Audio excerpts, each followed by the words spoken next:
नमस्कार दोस्तों, UP PCS कर्तव्य पथ के चैनल पर आपका स्वागत है। मेरा नाम है देवानंद पेंगोरिया और मैं आज आपके सामने जो पेपर लाया हूँ यूपी पीसीएस 2021 का पेपर है। इसके मैं आज 25 क्वेश्चन डिस्कस करूँगा।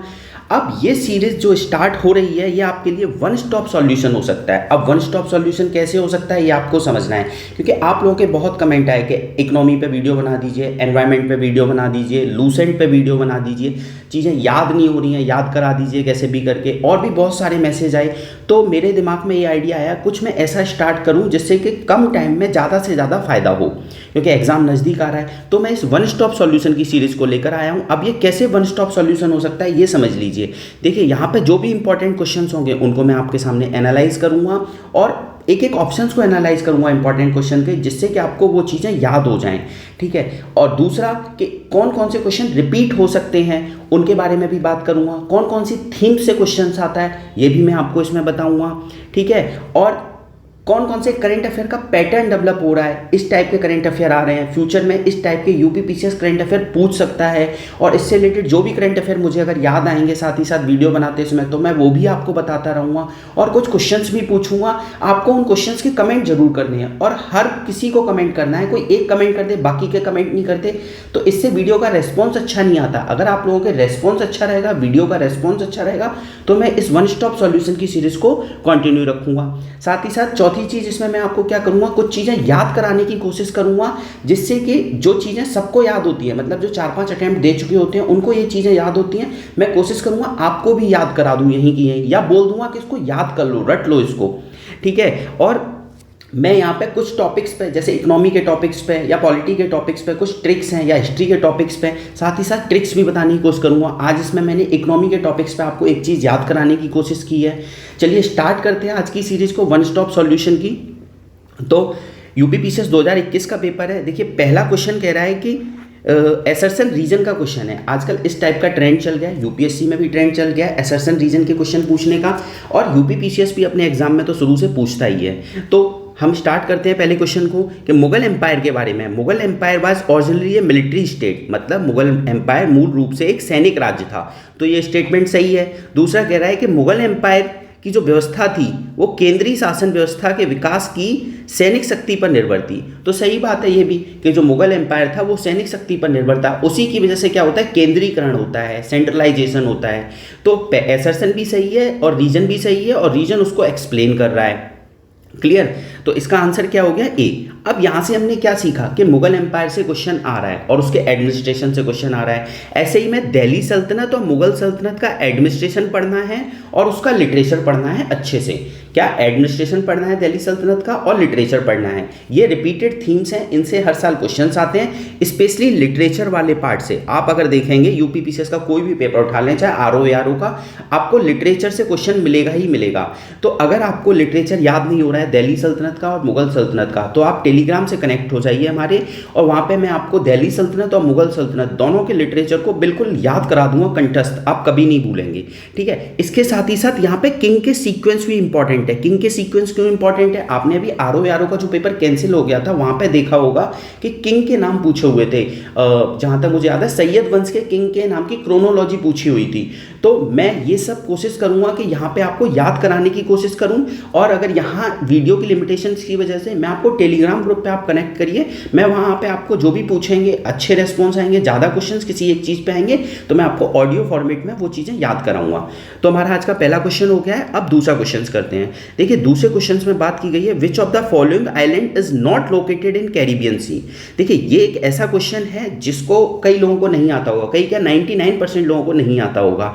फिर भी कुछ लोग इस क्वेश्चन को अटेम्प्ट करेंगे, तो अटेम्प्ट करने का तरीका सीख लेते हैं। देखिए, मैंने अपनी कई वीडियो में बताया है, यूपी पीसीएस की प्रेडिक्शन सीरीज चल रही है उसमें भी बताया था कि सिमिलर नाम का अगर कोई चीज़ शुरू हो रही है, देखो एम से शुरू हो रहा है और ये एम से शुरू हो रहा है, तो हमें एंगुलिया और ग्रेंडा इनको काट देना है, ग्रेनाडा को और एंगुइला को काट देना है। अब हमें ऑप्शन चूज करना है बी और सी में से। आपका मन कर रहा है कि हम मतलब करें ही करें इस क्वेश्चन को, तो आपको ये वाला तरीका एक अपनाना है कि सिमिलर नाम से शुरू हो रहा है तो 99% चांस है कि वही उन दोनों में से ही कोई एक ऑप्शन होगा।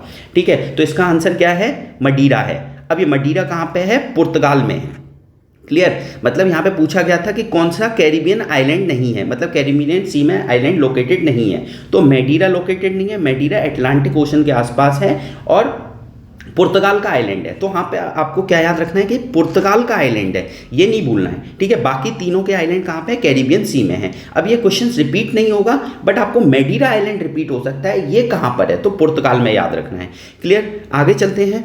अगला क्वेश्चन है which of the following institutions bring out the wholesale price index. तो WPI का डेटा कौन निकालता है, तो WPI का डेटा कौन निकालता है, ministry of commerce and industry. ये देखो इसमें ऑप्शंस में है और ये सही आंसर है, बट यहाँ पे इंपॉर्टेंट क्या हो जाता है, देखो मिनिस्ट्री ऑफ कॉमर्स के अंदर एक ऑर्गेनाइजेशन है ऑफिस ऑफ इकोनॉमिक एडवाइजर, मतलब एक ऑफिस है, क्या है, ऑफिस ऑफ इकोनॉमिक एडवाइजर। देखिए राइट हैंड साइड पे लिखा हुआ है, ये वाला जो ऑफिस है ये WPI को निकालता है, होलसेल प्राइस इंडेक्स को, ठीक है, याद रखेंगे। अब यहाँ पे मैंने इकोनॉमी थोड़ी सी डिटेल में डिस्कस की है। देखिए अब आपको और क्या पता होना चाहिए कि CPI कौन निकालता है, MPI कौन निकालता है। MPI मतलब मल्टी डायमेंशनल पॉवर्टी इंडेक्स। अब जहाँ पे MPI की जब बात हो रही है तो एक ग्लोबल लेवल पे MPI निकाला जाता है, एक निकाला जाता है नेशनल लेवल पे। नेशनल लेवल पे MPI को निकालता है नीति आयोग निकालता है। अब जो ग्लोबल लेवल और नेशनल लेवल के MPI में एक दो डिफरेंस हैं, दो इंडिकेटर का डिफरेंस है, ठीक है। एक है चलिए दो इंडिकेटर का जो डिफरेंस है वो आपको कमेंट करके बताना है। क्लियर, आगे चलते हैं। देखिए ये जो दो का डिफरेंस है ये आपको याद रखना है। यहाँ पे 10 इंडिकेटर के बेसिस पे निकाला जाता है UNDP में, और जो इंडिया का MPI है उसमें 2 इंडिकेटर के बेसिस पर निकाला जाता है। वो दोनों इंडिकेटर आपको कमेंट करके बताने हैं। अब इसके साथ ही साथ आपको हेडलाइन इन्फ्लेशन इकोनॉमी में और कोर इन्फ्लेशन, ये दोनों पता होने चाहिए। इनको मैं एक बार बता देता हूँ आपको, हो सकता है कई लोगों को नहीं आता हो। तो देखिए कोर इन्फ्लेशन और हेडलाइन इन्फ्लेशन में डिफरेंस क्या है, फूड और फ्यूल का। मतलब जब इनको कैलकुलेट किया जाता है हेड इन्फ्लेशन और कोर लाइन इन्फ्लेशन को, तो फूड और फ्यूल का ध्यान रखा जाता है हेडलाइन इन्फ्लेशन में, और कोर इन्फ्लेशन में फूड और फ्यूल के जो कंपोनेंट है उसको इग्नोर कर दिया जाता है। तो यही वर्ड याद रखना है कि कोर इन्फ्लेशन को जब कैलकुलेट किया जाता है तो फूड और फ्यूल के कंपोनेंट को कैलकुलेट नहीं किया जाता, मतलब फूड और फ्यूल को एक्सक्लूड कर दिया जाता है। और हेडलाइन इन्फ्लेशन में सारे कंपोनेंट के साथ साथ फूड और फ्यूल के कंपोनेंट को भी इंक्लूड किया जाता है। क्लियर, अब कैसे याद रखेंगे कि कोर इन्फ्लेशन क्या होता है। देखिए कोर बातें करेंगे, फूड फ्यूल की बात क्यों नहीं करते, क्योंकि फूड फ्यूल के प्राइस फ्लक्चुएट होते रहते हैं डेली बेसिस पे, तो इसलिए कोर इन्फ्लेशन में फूड और फ्यूल को काउंट नहीं किया जाता। अब हेडलाइन इन्फ्लेशन को हेडलाइन इन्फ्लेशन क्यों बोलते हैं, इसलिए बोलते हैं क्योंकि न्यूज़पेपर में जो हेडिंग आती है इन्फ्लेशन के रिगार्डिंग वो हेडलाइन इन्फ्लेशन की बात कर रही होती है, मतलब फूड और फ्यूल इन्फ्लेशन को साथ में काउंट करके बात कर रही होती है। क्लियर, इतना याद रखेंगे। आगे चलते हैं, एक इंडेक्स और है IIP, index of industrial production. IIP कौन निकालता है, वेरी वेरी इंपॉर्टेंट, इसको मैं थोड़ा डिटेल में डिस्कस करूंगा, आपको याद रखना है, कुछ चीज़ें याद भी कराऊंगा। ये कौन निकालता है, MOSPI निकालता है, ministry of statistics programme implementation, भूलना नहीं है कौन निकालता है, IIP MOSPI। अब देखिए इंडस्ट्रियल प्रोडक्शन की बात हो रही है तो इसमें कुछ ऐसी 8 कोर इंडस्ट्री हैं जिनका अलग से इंडेक्स निकाला जाता है, मतलब इंडेक्स ऑफ इंडस्ट्रियल प्रोडक्शन के अंदर 8 अलग से कोर इंडस्ट्री हैं जिनका अलग से एक इंडेक्स निकाला जाता है। तो इन 8 कोर इंडस्ट्री का वेटेज कितना है IIP में, तो 40.27, पहले ये डेटा याद रखेंगे, 40.27% है। अब 8 कोर इंडस्ट्री को निकालता कौन है, OEA, office of economic adviser, किसके अंदर है, मिनिस्ट्री ऑफ कॉमर्स के अंदर। बट IIP को कौन निकाल रहा है, MOSPI निकाल रहा है, बट 8 कोर इंडस्ट्री को कौन निकाल रहा है, ऑफिस ऑफ इकोनॉमिक एडवाइजर, जो कि मिनिस्ट्री ऑफ कॉमर्स के अंदर है, याद रखना है। अब देखिए ये जो 8 कोर इंडस्ट्री हैं उससे रिलेटेड UPSC कई बार क्वेश्चन पूछ चुका है, UPPCS ने आज तक नहीं पूछा है कि 8 कोर इंडस्ट्री कौन सी हैं, सबसे ज्यादा वेटेज किसका है, सबसे कम वेटेज किसका है, इसका सीक्वेंस क्या है। तो आज हम इसको ट्रिक के थ्रू पहले याद कर लेते हैं, ठीक है। तो देखिए 8 कोर इंडस्ट्री कौन कौन सी हैं, रिफाइनरी है, इलेक्ट्रिसिटी है, स्टील है, कोल है, क्रूड ऑयल है, नेचुरल गैस है, सीमेंट है और फर्टिलाइजर है। तो देखो जो मैंने ये सीक्वेंस लिखा है इसी सीक्वेंस में 8 कोर इंडस्ट्री का वेटेज भी है। तो सबसे बड़ा वेटेज किसका हो गया, रिफाइनरी का, सबसे कम वेटेज किसका हो गया, फर्टिलाइजर का। तो हमने क्या जाना, सबसे पहले रिफाइनरी प्रोडक्ट का सबसे बड़ा वेटेज है 8 कोर इंडस्ट्री में, और फर्टिलाइजर का क्या है, सबसे कम वेटेज है। तो आपको 2 याद हो गए। अब इस पूरे सीक्वेंस को याद करते हैं, ज्यादा से कम की तरफ है, ठीक है। तो सबसे इस ट्रिक को पहले पढ़िए 2 बार, रेस्ट REST, रेस्ट, कोकर COCR, नेस्कैफे, नेस्कैफे, एस मैंने यहाँ मिस कर दिया क्योंकि एस से कुछ नहीं बनेगा यहाँ पे। क्लियर, तो रेस्ट, कोकर, नेस्कैफे। पहले इस लाइन को 3-4 बार बोल लीजिए तो आपको 8 कोर इंडस्ट्री याद हो जाएंगी। सबसे लार्जेस्ट किसका वेटेज है, सबसे मिनिमम किसका वेटेज है, और बढ़ते हुए क्रम में से लगा दिया है मैंने, और एग्जाम में कई बार पूछा गया है, बड़ा, छोटा और सीक्वेंस, और ये वेटेज का 40.27% है, ये भी आपको याद रखना है। तो आर से क्या हो गया, रिफाइनरी, पहले रेस्ट, कोकर, नेस्कैफे याद हो गया, 2-3 बार बोलिए, ठीक है। इसको पॉज करके पहले 2-3 बार बोलना, उसके बाद इसको सुनना, क्लियर। आर से रिफाइनरी हो गया, ई से इलेक्ट्रिसिटी हो गया, एस से स्टील हो गया, और टी से कुछ नहीं है, एस टी, स्टील की स्टील वैसे भी होती है, स्टील की स्पेलिंग, ठीक है। को से कोल सेक्टर हो गया, सी आर से क्रूड ऑयल हो गया, एन से नेचुरल गैस हो गया, सी ए से क्या हो गया आपका, सीमेंट हो गया, और फर्टिलाइजर हो गया, क्लियर। एफ से फर्टिलाइजर। तो सीक्वेंस याद रखेंगे ज़्यादा से कम। इसको एक बार कमेंट करके मुझे पूरा लिख के दे देना जो जो मैंने बोला है, जिससे कि मुझे लगे कि आप लोगों ने पूरी वीडियो सुनी है, और सब लोग लिखेंगे, कोई एक नहीं, सब लिखेंगे, ठीक है। आगे चलते हैं, क्योंकि जितना अच्छा वीडियो का रिस्पॉन्स आएगा तभी मैं इस सीरीज को कंटिन्यू रखूंगा, और जितने ज़्यादा कमेंट आएंगे कि आप लोगों से जो क्वेश्चन पूछे जाएंगे सबके जवाब देने हैं। तो 3 क्वेश्चन हो गए, 3 क्वेश्चन में हमने देखो एक चीज़ याद भी कर ली है, क्लियर। अगले क्वेश्चन पे चलते हैं, national disaster management division in India. तो कुल मिला के इस क्वेश्चन में ये पूछ रहा है कि नेशनल डिजास्टर मैनेजमेंट अथॉरिटी के चेयरमैन कौन होते हैं। तो सबको पता होता है कि प्राइम मिनिस्टर हैं। नेशनल डिजास्टर मैनेजमेंट अथॉरिटी के चेयरमैन कौन है, प्राइम मिनिस्टर हैं। बट यहाँ पे इंपॉर्टेंट ये है, ये अथॉरिटी किस एक्ट के अंदर बनती है।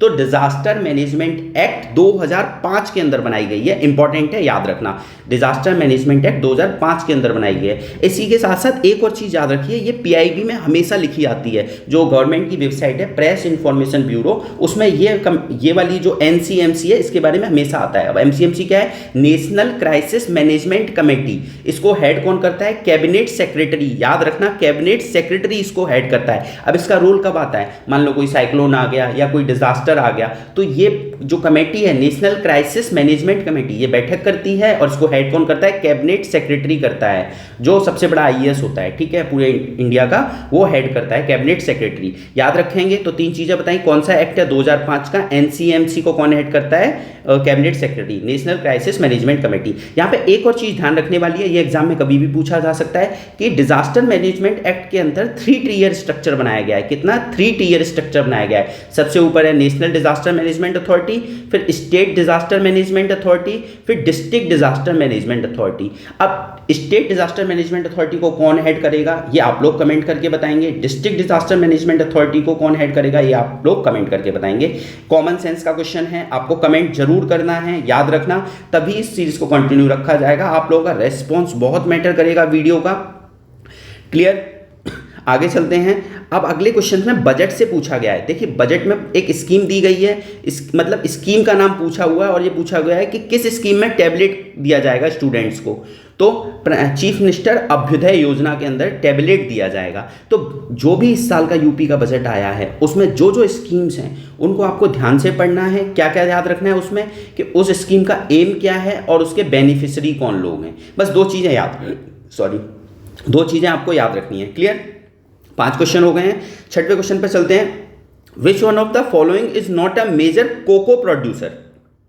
तो देखिए कैमरून कोको प्रोड्यूस करता है, आइवरी कोस्ट कोको प्रोड्यूस करता है, घाना कोको प्रोड्यूस करता है, बट लेटविया नहीं करता। तो लेटविया क्या है, कोको प्रोड्यूस नहीं करता है, क्लियर। अब देखिए ये क्वेश्चन क्यों इंपॉर्टेंट है। देखिए यूपी पीसीएस की एक प्रेडिक्शन सीरीज चल रही है जिसमें मैंने यूपीएससी के पेपर को डिस्कस किया है यूट्यूब पर, और ये कहा है कि कौन से यूपीएससी के क्वेश्चन यूपी पीसीएस में 2024 में आ सकते हैं। तो हुआ क्या, ये 2023 का क्वेश्चन है यूपी पीसीएस का, और इसी पैटर्न पे सेम क्वेश्चन यूपीएससी 2024 में आया, जिसे मैंने डिस्कस भी कराया है आपके साथ, ठीक है। अब आपको क्या करना है कि उस सीरीज को एक बार देखना है, और इस क्वेश्चन के बारे में शायद पहला ही पार्ट में डिस्कस किया गया है। तो देखिए यूपी पीसीएस का क्वेश्चन यूपीएससी में आ गया 2024 में, 23 का क्वेश्चन 24 में आ गया, तो 24 के कुछ क्वेश्चन यूपी पीसीएस में आएंगे ही आएंगे, और मैंने डिटेल में डिस्कस किया है। उस सीरीज का पक्का फायदा उठाएं, आपको पक्का एग्जाम में फायदा होगा, ठीक है। तो 6वां क्वेश्चन हो गया है। अच्छा, लेटविया क्यों न्यूज में है। न्यूज में मतलब बाल्टिक कंट्री के नाम पता है आपको, बाल्टिक कंट्री के नाम आप कमेंट करके बताएंगे, ठीक है। चलिए आगे चलते हैं। Which of the following articles of the Indian constitution is related to contingency fund. तो कंटिजेंसी फंड से रिलेटेड कौन सा आर्टिकल है। तो देखो ये अधिकतर लोगों को याद होता है, जो कई बार एग्जाम दे चुके हैं उनको तो याद ही रहता है, प्री क्लियर होता है, मेंस क्लियर होता है, इंटरव्यू नहीं हो पाता है कई कारणवश, तो उनको ये आर्टिकल्स याद होते हैं। तो आर्टिकल 267 के अंदर कंटिजेंसी फंड ऑफ इंडिया की बात की गई है, आपको याद रखना है, किसी कीमत पे नहीं बोलना है, ठीक है। अब देखिए इसके साथ एक आर्टिकल और दिया गया है 266, तो 266 आपको इसमें बात की गई है कंसोलिडेटेड फंड ऑफ इंडिया के बारे में। तो 266 कई बार एग्जाम में पूछा गया है, इसमें पूछा है कंटिजेंसी फंड, तो कंटिजेंसी फंड कौन सा है, आर्टिकल 267, और 266 कौन सा है जिसमें कंसोलिडेटेड फंड ऑफ इंडिया की बात की गई है, मतलब संचित निधि की बात की गई है, ठीक है। इसको आपको डिटेल में पढ़ना है, अगर आप इसको डिटेल में पढ़ेंगे तभी आपको फायदा होगा, क्योंकि इसमें दो तरह से एक्सपेंडिचर होता है, एक होता है चार्ज फ्रॉम, एक होता है मेड ऑफ। देखिए एग्जाम में कई बार पूछा जाता है, तो चार्ज फ्रॉम से उन लोगों की सैलरी दी जाती है जो इंडिपेंडेंट कॉन्स्टिट्यूशनल बॉडीज हैं, जैसे कि सुप्रीम कोर्ट के जज हैं या प्रेसिडेंट की सैलरी है, उनकी चार्ज फ्रॉम से दी जाती है, सीएफआई के अंदर चार्ज फ्रॉम वाले प्रोविजन से। मेड ऑफ से किन की सैलरी दी जाती है, जैसे प्राइम मिनिस्टर की सैलरी कहाँ से दी जाती है, मेड ऑफ से, सीएफआई के मेड ऑफ प्रोविजन से। इसका मतलब यह है इस प्रोविजन में वोटिंग हो सकती है और चार्ज फ्रॉम में वोटिंग नहीं होगी, तो ये भी आपको डिटेल में पता होना चाहिए। और एक और चीज़, जो प्राइम मिनिस्टर जी को सैलरी मिलती है वो एज ए एमपी मिलती है, prime minister as a prime minister नहीं मिलती, as a member of parliament उनको सैलरी दी जाती है, क्लियर। और उनकी सैलरी के रिगार्डिंग वोटिंग भी हो सकती है, इसलिए मेड ऑफ से दिया जाता है, न कि चार्ज फ्रॉम से, चार्ज फ्रॉम में वोटिंग नहीं होती है, क्लियर, इतना याद रखेंगे। अच्छा, अब आपको एक कमेंट करके बताना है जो कंटिजेंसी फंड ऑफ इंडिया है इसका एक्ट कौन सा है। इसके लिए एक एक्ट भी आया था, उस एक्ट के तहत कंटिजेंसी फंड ऑफ इंडिया बनाया गया था, तो एक्ट का ईयर आपको बताना है, क्लियर। जो जो क्वेश्चन पूछे सब आपको कमेंट करके बताने, तभी इस सीरीज का फायदा होगा आपको, क्लियर। मैं इसीलिए डिटेल में डिस्कस कर रहा हूं कि आपको क्या क्या चीजें और पता होनी चाहिए जो रिपीट हो सकती हैं। देखिए ये क्वेश्चन रिपीट हो सकता है तो आपको पता होना चाहिए। अब ये थीम भी इंपॉर्टेंट है, आगे चलते हैं। What is the theme of the world youth skill day, तो यूथ स्किल डे क्या है, इसकी थीम पूछी गई है, तो reimagining youth skill and post pandemic. तो आपको ये नहीं याद रखनी है थीम, अब तो पुरानी हो गई है, इस साल की थीम याद करिए, और वर्ल्ड यूथ स्किल डे कब मनाया जाता है ये याद होना चाहिए, आपको भूलना नहीं है। 15 जुलाई को मनाया जाता है, कब, 15 जुलाई को वर्ल्ड यूथ स्किल डे मनाया जाता है, याद रखना, पूछा नहीं है, यूपीपीसीएस ने हमको हिंट दी है, थीम पूछ ली है, डे नहीं पूछा है, तो आपको याद रखना है 15 जुलाई को मनाया जाता है। ऐसे करंट अफेयर का पैटर्न डेवलप होता है, ये चीजें पूछी जा सकती हैं, ठीक है ना, तो इस तरीके के पैटर्न को आपको ध्यान में रखना है, क्लियर। आगे चलते हैं कि अगले क्वेश्चन में पूछा गया कोविड पेंडेमिक से रिलेटेड क्वेश्चन है, किसने नाइट्रोजन जनरेटर को ऑक्सीजन जनरेटर में बदल दिया। तो अब आपको क्या करना है कि ये तो पुराना क्वेश्चन हो गया, आईआईटी बॉम्बे ने ऐसा किया है, क्लियर। अब कुछ आईआईटी ने अभी भी कुछ अच्छी चीजें की होंगी, उनके बारे में बात करनी है, उनको पढ़ना है मैं अच्छे से, या हाइड्रोजन से रिलेटेड कुछ डेवलपमेंट हुआ है वो पढ़ना है, क्योंकि कोविड-19 के टाइम पर जो अच्छे डेवलपमेंट हुए थे वो क्वेश्चन में पूछ लिया, इस समय हाइड्रोजन से रिलेटेड, ठीक है, और आर्टिफिशियल इंटेलिजेंस से रिलेटेड कोई डेवलपमेंट हुए हैं, कोई मीटिंग्स हुई हैं, किसने किया है, ये सब आपको पता होना चाहिए, क्लियर। अगर कहीं आपके पेपर में मेटावर्स टर्म आपको दिख जाए तो 99% आंसर मेटावर्स होगा, 100% नहीं कह रहा हूँ, 99%। यूपीएससी ने भी अपने इस साल 2024 के क्वेश्चन में इससे क्वेश्चन पूछा है मेटावर्स से, तो मेटावर्स बहुत लेटेस्ट टर्म है, तो आपको ये याद रखनी है, और अगर ये अगर आपके ऑप्शंस में कहीं है तो 99% ये आंसर होगा, याद रखना। इससे थोड़ा अलग फैक्ट है, मतलब कुछ तरीके भी बता रहा हूँ कि लोग पेपर कैसे निकाल रहे हैं बार बार, तो ये तरीके वो अडॉप्ट कर रहे हैं, क्लियर।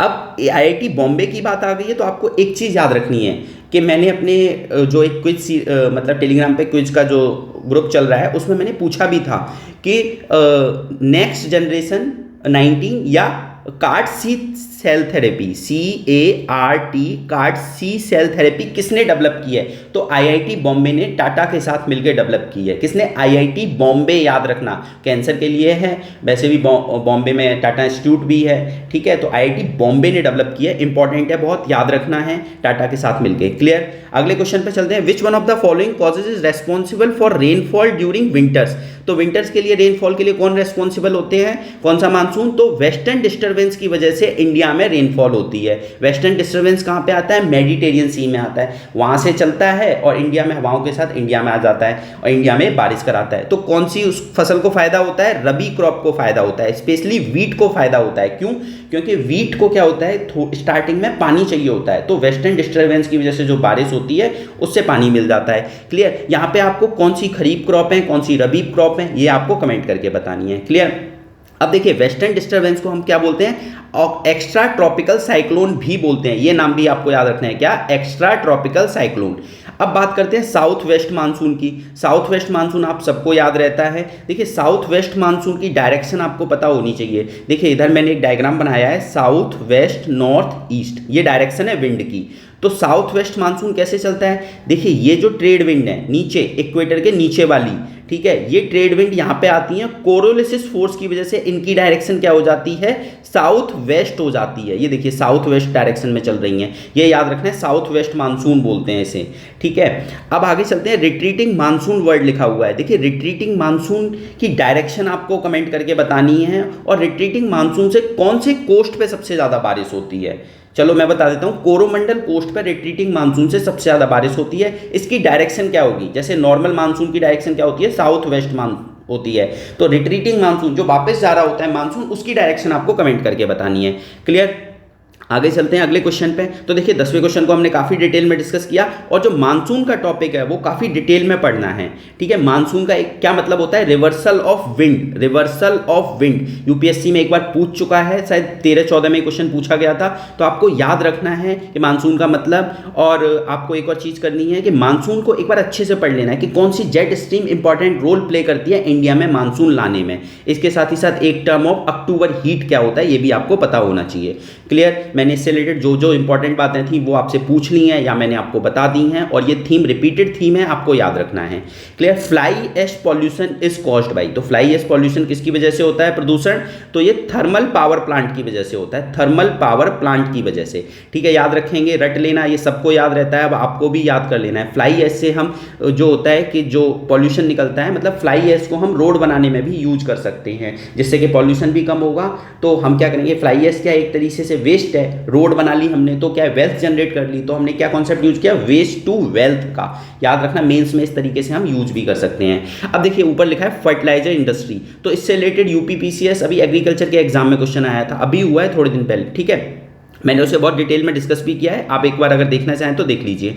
फर्टिलाइजर इंडस्ट्री में देखिए हम दो चीज़ें याद रखनी चाहिए। एक फर्टिलाइजर होता है नॉर्मल फर्टिलाइजर, उसमें एन और पी का रेशियो कितना होता है, 18:46, 18:46। बट अभी इन्होंने एक इफ्को ने नैनो डीएपी बनाया है, डाई अमोनियम फॉस्फेट बनाया है, मतलब फर्टिलाइजर को डाई अमोनियम फॉस्फेट भी बोलते हैं, ठीक है। उसमें रेशियो कितना है, 8:16। तो ये रिपीट हो सकता है क्वेश्चन, याद रखना 8:16 है नैनो डीएपी में।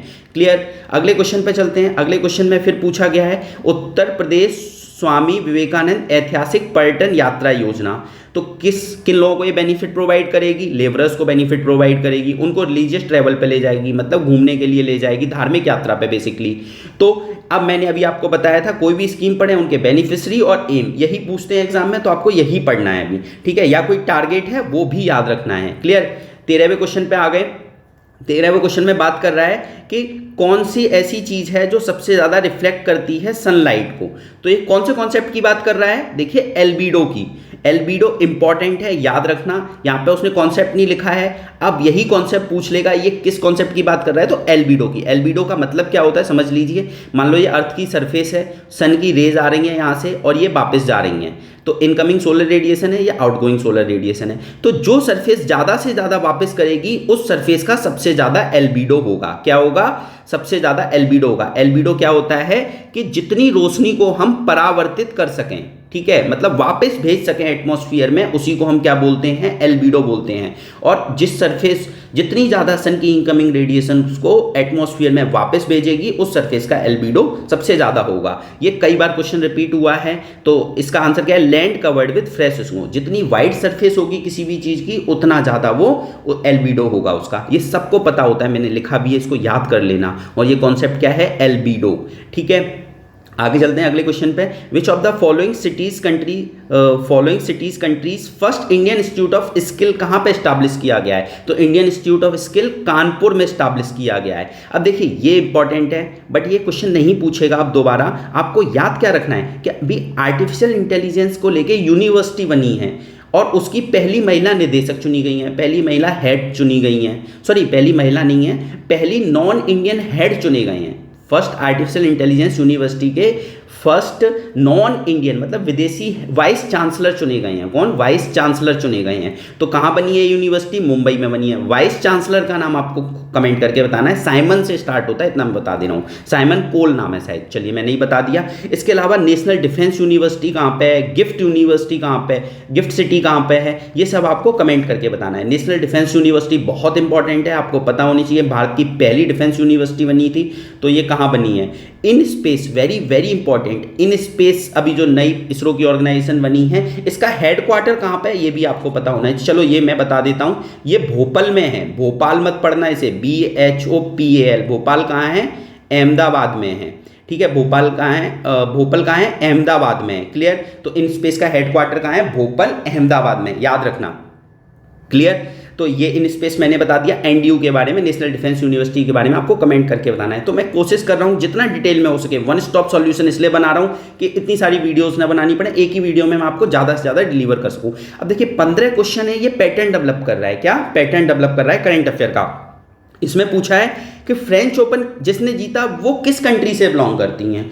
तो सब पढ़ के जाते हैं कि भाई कोच ने जीता, बट उन्होंने कंट्री पूछ लिया। तो हमें यूपीपीसीएस ने हिंट दी है कि आप कोई भी करंट अफेयर पढ़ रहे हैं थोड़ा सा डिटेल में पढ़िए। जैसे 21 में ये पूछा गया, अब 23 में देखो पैटर्न डेवलप करो। 23 में एक क्वेश्चन पूछा गया था कि नाटू नाटू सॉन्ग को कंपोज किसने किया है। नाटू नाटू सॉन्ग को ऑस्कर अवार्ड मिला था, तो उन्होंने ये नहीं पूछा कि किस सॉन्ग को ऑस्कर अवार्ड मिला है, उन्होंने क्या पूछा? इस सॉन्ग को कंपोज किसने किया है। तो देखिए पैटर्न डेवलप हुआ कि नहीं हुआ। यहाँ पे क्या पूछा इन्होंने कि फ्रेंच ओपन में जीता किसने, वो किस कंट्री से हैं। तो इस तरीके से आपको थोड़ा डिटेल में पढ़ना है और एनालाइज करना है कि क्या क्या चीज़ें डेवलप हो रही हैं, क्या क्या पैटर्न बन रहा है एग्जाम में पूछने का। क्लियर? अगले क्वेश्चन पे चलते हैं। फंडामेंटल राइट के बारे में किसने कहा है कि ये एक प्रतिज्ञा है और सभ्य विश्व के साथ किया गया समझौता है, मतलब सिविलाइज वर्ल्ड के साथ किया गया एक समझौता है। तो डॉक्टर S राधाकृष्णन ने ये बोला। ये आपको याद करना है, हो सकता है ये क्वेश्चन रिपीट हो जाए। अब यहीं पे डॉक्टर अंबेडकर जी का नाम लिखा हुआ है। डॉक्टर अंबेडकर जी ने ड्राफ्टिंग कमेटी को हेड किया था। मैंने कई बार वीडियो में बताया हुआ है, प्रेडिक्शन सीरीज जो यूपीपीसीएस की चल रही है, कि ड्राफ्टिंग कमेटी कब बनी थी, आपको आज कमेंट करके बताना है। ठीक है? अच्छा, अंबेडकर जी ने कौन से आर्टिकल को डेड लेटर बोला, ठीक है, और किस आर्टिकल को हार्ट एंड सोल बोला, किसको नोवल फीचर्स बोला, ये सब आपको याद रखना है। मैं यहाँ नहीं बताऊंगा, बेसिक क्वालिटी की चीज़ है, आपको ये सब पता होना चाहिए, पूछा जाएगा। ठीक है? अब राजेंद्र प्रसाद का नाम आया है तो एक और चीज़ याद रख लीजिए, इस साल कॉन्स्टिट्यूएंट असेंबली बहुत इंपॉर्टेंट है। कॉन्स्टिट्यूएंट असेंबली के पहले चेयरमैन और भारत देश के पहले प्रेसिडेंट कौन थे? राजेंद्र प्रसाद थे। ठीक है, राजेंद्र प्रसाद थे, याद रखना है। परमानेंट प्रेसिडेंट थे कॉन्स्टिट्यूएंट असेंबली के और भारत देश के फर्स्ट प्रेसिडेंट भी थे। अब देखिए कॉन्स्टिट्यूएंट असेंबली इस साल के लिए क्यों इंपॉर्टेंट है, क्योंकि पहली बार कॉन्स्टिट्यूएंट असेंबली का रिकमेंडेशन किसने दिया था? 1924 में दिया गया था। तो 100 साल हो गए हैं, इसलिए ये इंपॉर्टेंट बन जाती है। क्लियर? आगे चलते हैं। अच्छा, कॉन्स्टिट्यूएंट असेंबली के प्रोविजनल प्रेसिडेंट कौन थे? सच्चिदानंद सिन्हा। सच्चिदानंद सिन्हा, याद रखना, सच्चिदानंद सिन्हा थे। और परमानेंट प्रेसिडेंट कौन थे? राजेंद्र प्रसाद। क्लियर? आपको टेम्परेरी प्रेसिडेंट का नाम कमेंट करके बताना है कॉन्स्टिट्यूएंट असेंबली के। क्लियर? आगे चलते हैं अगले क्वेश्चन पे। राइबोफ्लेविन डेफिशिएंसी की वजह से कौन सी डिजीज होती है? देखिए इसको मैंने बहुत डिटेल में डिस्कस किया है, ये रिपीटेड थीम है। विटामिन से रिलेटेड और डिजीज से रिलेटेड कोई भी आपने कहीं भी पढ़ा है, नोट डाउन कर लीजिए। इस चैप्टर को, इन दोनों चैप्टर को अच्छे से तैयार करिए, 2 या 3 क्वेश्चन हर साल मिलते हैं इससे। ठीक है? तो ये रिपीटेड थीम भी मैंने आज आपको बताई। राइबोफ्लेविन डेफिशिएंसी किसकी वजह से होती है? विटामिन B2 की वजह से। तो इससे क्या हो जाता है? चिलोसिस हो जाता है। चिलोसिस क्या है? हमारा बेसिकली हमारी स्किन क्रैक करने लगती है। तो विटामिन B2 की जब भी कमी होगी तो हमारी स्किन क्रैक करेगी, जैसे होठ फट जाते हैं, माउथ अल्सर हो जाता है, मुंह में छाले पड़ जाते हैं। ये सब किसकी वजह से होता है? विटामिन B2 की वजह से, या राइबोफ्लेविन डेफिशिएंसी। अब देखिए एक टर्म लिखी है पेलाग्रा। पेलाग्रा क्या है? विटामिन B3 की कमी की वजह से होता है। और विटामिन B3 क्या नाम है? नाइसिन भी बोला जाता है विटामिन B3 को। ये भी याद रखना है, नाम पूछे जाते हैं, जो मैं बता रहा हूँ वो नोट डाउन कर लेना। बेरी बेरी सबको पता होता है विटामिन B1, और इसको क्या बोला जाता है? थायमीन बोला जाता है। ठीक है? क्लियर हो गया? इस पर भी मैं बात नहीं करूँगा, सबको याद है। अगले क्वेश्चन पे चलते हैं कि in which state of India Harappan civilisation site Mandi कहाँ पे लोकेटेड है? तो मंडी उत्तर प्रदेश में लोकेटेड है। तो हड़प्पन साइट मंडी कहाँ है? उत्तर प्रदेश में। इसके अलावा और भी जो भी यूपी की हड़प्पन साइट्स हैं वो आपको पता होनी चाहिए, जैसे हुलास है, ठीक है, आलमगीर है, तो ये भी हड़प्पा की साइड है। हुलास कहाँ पे है? सहारनपुर डिस्ट्रिक्ट में है। आलमगीर मेरठ में है, ठीक है। और आलमगीर कौन सी नदी के किनारे है? हिंडन नदी के किनारे पे, ये आपको नहीं भूलना है। क्लियर, इतना याद रखेंगे। 18 क्वेश्चन हो गए। यूपी की साइड तो एटलीस्ट याद रखिए, उन्होंने हिंट दिए आपको कि इस तरीके से पैटर्न डेवलप करो, ये क्वेश्चन या इससे रिलेटेड क्वेश्चन रिपीट हो सकता है। क्लियर, अगला question, which of the following is not a mosquito borne disease. अभी मैंने विटामिन बताया, अब मतलब डिजीज से रिलेटेड और विटामिन से रिलेटेड रिपीटेड थीम्स हैं, याद रखिए। तो देखिए, मॉस्किटो बॉर्न डिजीज कौन सी नहीं है? स्लीपिंग सिकनेस, ये मक्खी की वजह से होती है। टिस्से फ्लाई मक्खी का नाम है, उसकी वजह से होती है। बट यहां पूछा गया मॉस्किटो बॉर्न नहीं है, तो ये स्लीपिंग सिकनेस आंसर हो गया। अब बाकी के 3 डिजीज के बारे में भी जान लो, इंपॉर्टेंट है। डेंगू फीवर किसकी वजह से? डेंगू फीवर को क्या बोलते हैं? ब्रेक बोन फीवर भी बोलते हैं, ये इसका नाम याद रखना है। डेंगू के बारे में आप सबको पता होता है, तो इसके बारे में रहने देते हैं। मलेरिया के बारे में डिस्कस करते हैं। मलेरिया कौन से मच्छर की वजह से होता है? फीमेल एनाफोलीज की वजह से, फीमेल एनोफोलीज की वजह से, याद रखना। फीमेल है ये और एनोफोलीज है, इजिप्टी नहीं है, एनोफोलीज है, याद रखना। क्लियर, और इससे कौन से ऑर्गन इफेक्ट होते हैं? आरबीसी और लीवर। मलेरिया हो गया। अब फिलेरिसिस कर लेते हैं। फिलेरिसिस को एलिफेंटिसिस डिजीज भी बोलते हैं, मतलब हमारे पैर हाथी जैसे हो जाते हैं। इसमें क्या होता है? खून चूसने वाले कीड़े होते हैं, उन कीड़ों को क्या बोलते हैं? वोचेरिया ब्रोंकाफ्टी या क्यूलेक्स मॉस्किटो की वजह से भी होता है, और वोचेरिया ब्रोंकाफ्टी कुछ खून चूसने वाले कीड़ों की वजह से भी होता है। तो याद रखें, फिलेरिसिस को एलिफेंटिसिस भी बोलते हैं। तो 19 क्वेश्चन को डिटेल में डिस्कस किया है, नोट डाउन कर लेना, और जो जो क्वेश्चंस आपसे पूछे गए हैं उनके कमेंट जरूर करना। आपके कमेंट से और वीडियो के रेस्पॉन्स से ही इस सीरीज को कंटिन्यू रखा जाएगा, और इसे वन स्टॉप सॉल्यूशन बनाने की पूरी कोशिश की गई है। जो जो क्वेश्चन हैं सब मैं आपको तुरंत की तुरंत बता रहा हूँ। क्लियर, अगला क्वेश्चन सेंसस से रिलेटेड क्वेश्चन है, पूछा गया है डेंसिटी कम है। तो देखिए, कॉमन सेंस का क्वेश्चन है कि अरुणाचल प्रदेश का एरिया बड़ा है, उस बॉर्डर एरिया में बहुत कम लोग रहते हैं, तो वो हमें मतलब पता होना चाहिए। कॉमन सेंस से भी इसको कर सकते थे आप। क्लियर, अब देखिए, सेंसस से रिलेटेड आपको अच्छे से पढ़ना है कि कहाँ पे डेंसिटी ज़्यादा है, कहाँ पे डेंसिटी कम है, कहाँ लिटरेसी ज़्यादा है, कहाँ सेक्स रेशियो ज़्यादा है, कहाँ पे अर्बनाइजेशन ज़्यादा है, कहाँ पे रूरल पॉपुलेशन ज़्यादा है, ये सब आपको याद रखना है। कहाँ पे निगेटिव ग्रोथ हुई है, तो सेंसस वाली आपको बहुत अच्छे से तैयार करना है, चाहे कुछ हो जाए भूलना नहीं है। क्लियर, अगले क्वेश्चन पे रिपीटेड टॉपिक है सेंसस, याद रखना। बोटलिज्म क्या है? Food borne intoxication. देखिए 2021 में ये क्वेश्चन पूछा गया है और फिर डिजीज से रिलेटेड है, तो आपको याद रखना है, ये रिपीट हो सकता है किसी भी साल। बोटलिज्म क्या है? फूड बॉर्न इंटॉक्सिकेशन है। देखिए कितने सिमिलर ऑप्शंस हैं, आप कंफ्यूज हो सकते हैं, तो याद रखना इंटॉक्सिकेशन है, ठीक है, बोटलिज्म। अगले क्वेश्चन पे चलते हैं 22 कि वोटिंग एज के बारे में, 21 साल से 18 साल कब कर दी गई? तो कौन से अमेंडमेंट से? सबको पता होता है 61st कॉन्स्टिट्यूशन अमेंडमेंट से कर दी गई। आपको कमेंट करके बताना है 61st कॉन्स्टिट्यूशन अमेंडमेंट एक्ट कौन से ईयर में हुआ था। देखिए कमेंट जरूर करना, ठीक है। अब इस साल के लिए इलेक्शन कमीशन ऑफ इंडिया बहुत इंपॉर्टेंट है, उनकी कमेटी कब बनी थी, उनके सीक्वेंस बहुत इंपॉर्टेंट है, याद रखिए।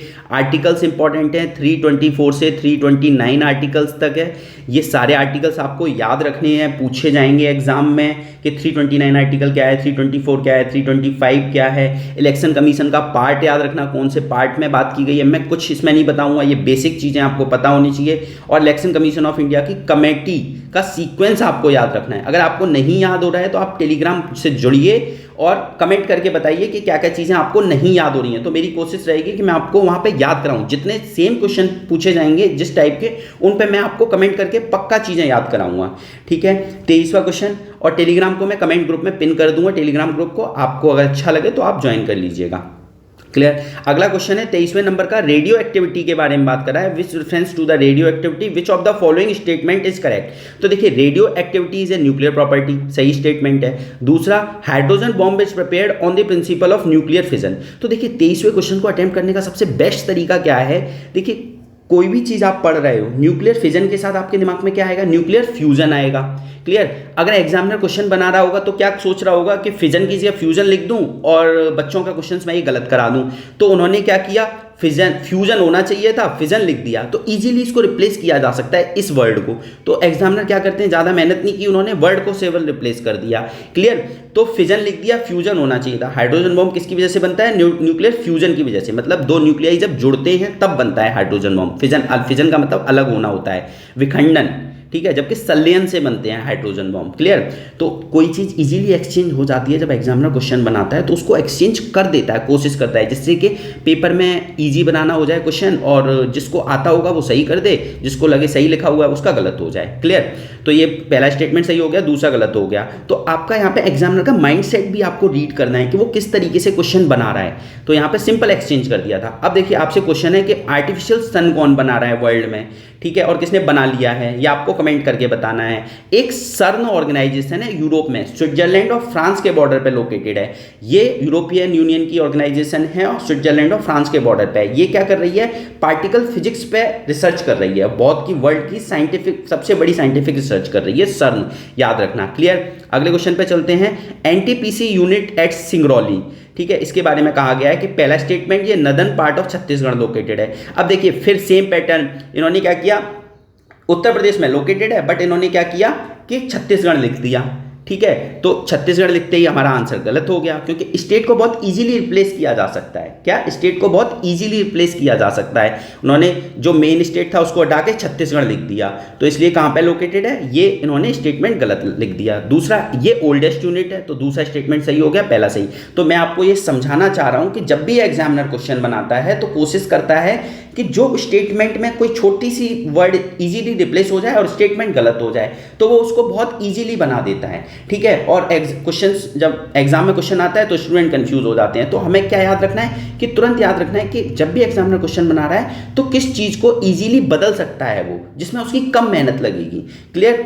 आगे चलते हैं अगले क्वेश्चन पे 25, विच लास्ट क्वेश्चन है आज का। अगर आपको ये वीडियो पसंद आए तो प्लीज़ शेयर जरूर करिएगा अपने दोस्तों के साथ, उनको भी इस चीज़ का फायदा हो, और वीडियो के रेस्पॉन्स अच्छा आएगा तभी इस सीरीज को कंटिन्यू रखा जाएगा, ये आपको ध्यान रखना है, ठीक है। Diffusion of light in the atmosphere take place due to, तो देखिए डिफ्यूजन ऑफ लाइट किसकी वजह से होता है, डस्ट पार्टिकल की वजह से। अब इस क्वेश्चन में हमें 2-3 चीज़ें पता होनी चाहिए जो सबको पता होती हैं। देखिए कार्बन डाइऑक्साइड क्या, पहले तो इस क्वेश्चन को आपको याद कर लेना, ये रिपीट हो सकता है कि डिफ्यूजन किसकी वजह से होता है, डस्ट पार्टिकल की वजह से। क्लियर। लाइट का डिफ्यूजन। अब देखिए कार्बन डाइऑक्साइड हमारे एटमॉस्फेयर में कितने परसेंट है, 0.04%, ये आपको याद रखना है, 0.04%। और वाटर वेपर सबसे बड़ी ग्रीन हाउस गैस है। क्या है, वाटर वेपर सबसे बड़ी लार्जेस्ट ग्रीन हाउस गैस है हमारे एटमॉस्फेयर में। अगर यही क्वेश्चन पूछा जाए, और कई बार एग्जाम में पूछा गया है, लार्जेस्ट ग्रीन हाउस गैस कौन सी है, तो water vapour. Last, helium. Helium की क्या प्रॉपर्टी होती है, ये सबसे हल्की होती है, हाइड्रोजन और हीलियम सबसे हल्की होती हैं, इसलिए हीलियम को तो हम क्या करते हैं, गुब्बारा, जो उड़ने वाले गुब्बारे होते हैं उस गैस में भरते हैं। तो आज के लिए हमारे 25 क्वेश्चन कंप्लीट होते हैं। इस सीरीज़ को आप ध्यान से सुनिएगा और रेस्पॉन्स अच्छा आने पे इसे कंटिन्यू रखा जाएगा। वन स्टॉप सॉल्यूशन है, मैं इसमें बहुत सारी बातें बता रहा हूँ कि कौन कौन सी चीज़ें रिपीट हो सकती हैं, कौन कौन सी चीज़ें आपको याद रखनी है, कैसे करंट अफेयर का पैटर्न डेवलप हो रहा है और कैसे आप चीज़ों को याद कर सकते हैं। कुछ ट्रिक्स भी बताई हैं मैंने, जैसे इकोनॉमी की एक चीज़ आपको याद कराई, तो कोशिश करूँगा कि हर वीडियो में आपको कुछ ना कुछ याद करा दूँ साथ ही साथ, जिससे कि आपके इतने सारे डाउट्स थे कि लूसेंट याद करा दीजिए, इकोनॉमी पे वीडियो बना दीजिए, अलग से एनवायरनमेंट पे बना दीजिए। तो वो सारे जो डाउट है यहाँ मैंने कंपाइल करके कोशिश की है कि आप तक डिलीवर करूँ इस सीरीज़ के थ्रू, ठीक है। चलिए, थैंक यू सो मच।